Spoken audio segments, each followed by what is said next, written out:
Se liga nesse vídeo, família.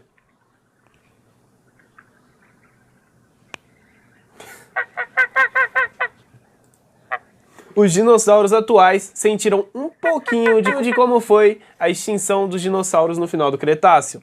E, cara, esse vídeo aqui é sensacional. Foi um dos flagrantes do meteoro que cortou os céus de Portugal. Eu vou falar mais sobre esse meteoro nos próximos vídeos, em outros vídeos aqui no canal. Mas esse vídeo aqui eu tinha que mostrar pra vocês e falar sobre ele, cara.